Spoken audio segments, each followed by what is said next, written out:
Breaking news of 15-year-old boy shot and killed just steps from a Chicago public high school. City police say that around 4:30 Friday morning, the avid jogger was forced into this dark SUV following a brief struggle with an unknown man. A man shot and killed at the scene just down the road from Cardinal Elementary and Delaware Trail Elementary. Bank jugging are on the rise during the holidays. It involves thieves who stake out potential victims in bank parking lots, follow them to their next destination, and rob them. One thing many of these horrible incidents have in common is that the victims never saw it coming and did not have an ability to respond or react. If you're aware of your surroundings, you're less likely to be taken by surprise. Your awareness level prior to a life or death incident could have a tremendous impact on the outcome for both you and those around you. One tool used to measure states of awareness is the Cooper Color Codes of Awareness. Understanding and implementation of this theory is essential to the ability to avoid, anticipate, intervene, or otherwise handle a potentially violent or hazardous incident.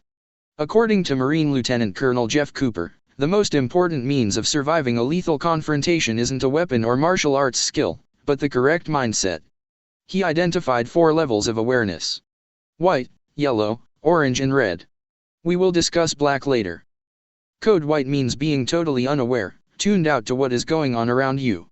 This is where most people spend most of their time, living in their own bubble, such as when you're on a cell phone scrolling through emails or social media as you walk down the sidewalk. Code white is a terrible condition to be in. If you're suddenly attacked or a threat emerges, you'll get a massive surge of adrenaline your body won't be able to cope with. It could trigger a state of fight, flight, or freeze. This could trigger shock.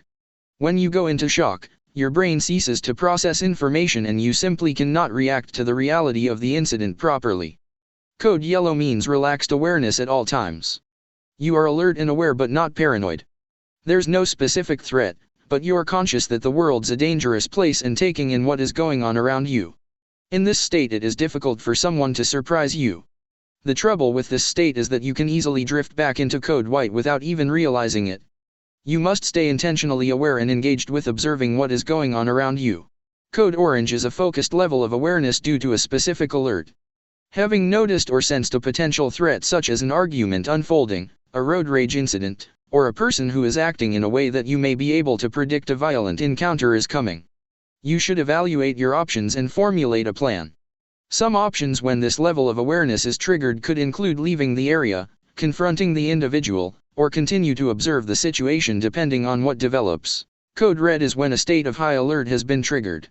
The situation has escalated into a hazardous incident. You are now taking decisive and immediate action. Having made your decisions in code orange, you are now acting on them. You haven't jumped from code white to code red in a single step, resulting in potential emotional and irrational decision making. Since your mindset is already in a heightened state of awareness, your body can better handle the rush of adrenaline and you can react intentionally in a more measured fashion. Code black was not an original part of Cooper's color codes but has been widely accepted and adopted as a necessary addition to understanding the levels of threat awareness and response. Code black is simply the worst-case scenario. This condition is typically characterized by your life or the lives of others being in immediate jeopardy. This condition is nearly impossible to simulate or train as any training environment is ultimately a safe environment. Code black can be described as an overwhelming and possibly panicked state of awareness. Having mentally and physically prepared along with catching early warning signals of the incident are imperative to survival in the mental state of code black. Being conscious and aware of your surroundings is essential to gaining some control over an unthinkable incident. Awareness can buy you time and time can buy you options.